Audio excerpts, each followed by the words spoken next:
Assalamualaikum warahmatullahi wabarakatuh. Hari ini kita belajar di pembelajaran 3, subtema 3, pembelajaran 3. Di sini ada kalian disuruh menemukan 10 kata yang berhubungan dengan energi alternatif. Nah, di sini ada gambar sebuah kincir, ya, kincir air. Nah, jadi dijelaskan bahwa air itu sangat penting bagi kehidupan makhluk hidup. Manusia, hewan itu memerlukan air, tumbuhan juga memerlukan air. Maka dari itu, kita harus menjaga ketersediaan air dengan cara menghemat. Nah, terus pada zaman sekarang, air itu biasanya disediakan dalam bentuk kemasan atau dijual dalam bentuk kemasan. Nah, pernahkah kalian membeli minuman dalam kemasan? Coba perhatikan tanda khusus pada kemasan tersebut.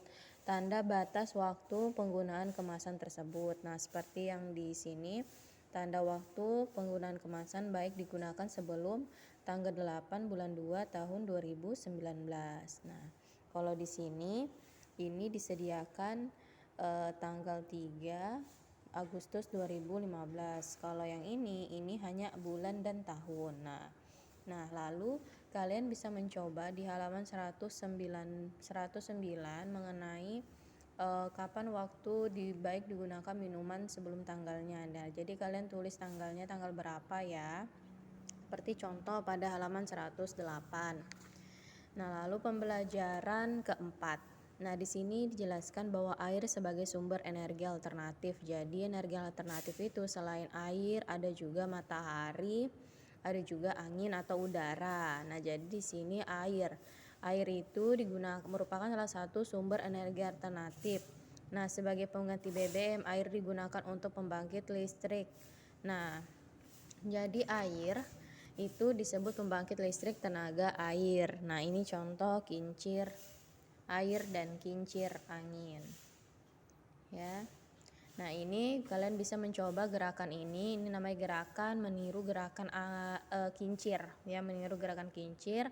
Ya, pertama-tama kaki kalian dibuka selebar bahu, lalu badan dibungkukkan, ya. Jadi kalian ceritanya lagi memegang bola atau benda, badan dibungkukkan lalu digerakkan ke kanan dan ke kiri.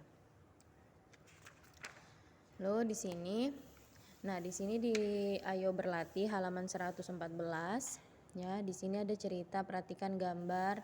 Nah, di sini ada hewan, ada tumbuhan, ada matahari, ada air. Nah, jelaskan apa hubungannya, bagaimana mereka membutuhkan energi. Nah, berilah contoh kewajiban harus kita lakukan terhadap ketika kita melihat keadaan alam seperti ini, apa yang harus kita lakukan. Nah, ini nama kegiatannya apa, ya.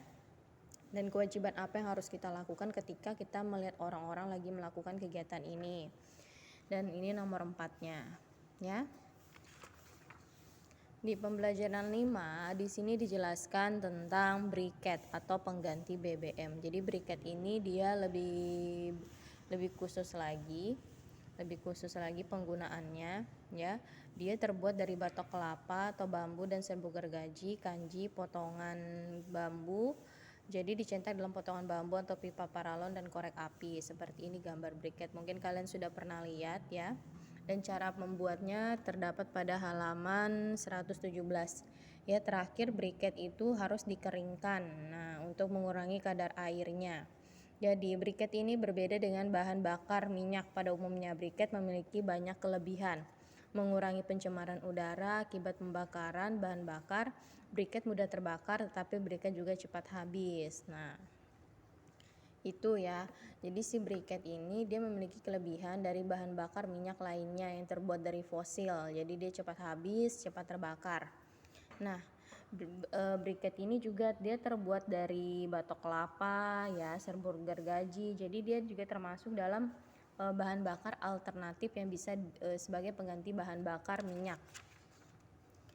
Itu seperti itu penggunaan si briket, ya. Di pembelajaran 6 di sini jelaskan tentang biogas. Nah, seperti ini kita lihat kok ada gambar hewan, ya. Ada gambar hewan. Ini ada gambar kotoran hewan. Nah, di sini kita baca dulu. Ya, kita baca dulu. Apa sih maksud dari gambar ini? Nah, Kita baca, ada banyak hewan di sekitar kita yang sangat bermanfaat. Daging hewan juga menjadi makanan. Tenaga hewan digunakan untuk membantu pekerjaan manusia. Kulit hewan sebagai kerajinan, kotoran hewan juga bisa digunakan ya.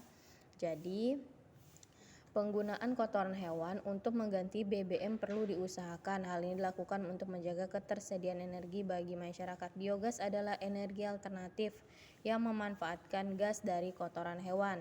Misalnya dari kotoran sapi ya.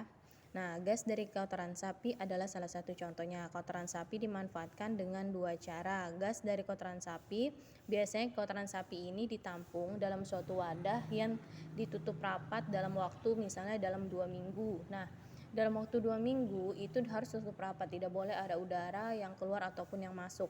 Nah, dari udara ini itu akan menghasilkan gas nih ya, akan menghasilkan gas ketika kita buka nanti sekitar 2 minggu akan menghasilkan gas. Nah, itu jika kita buktikan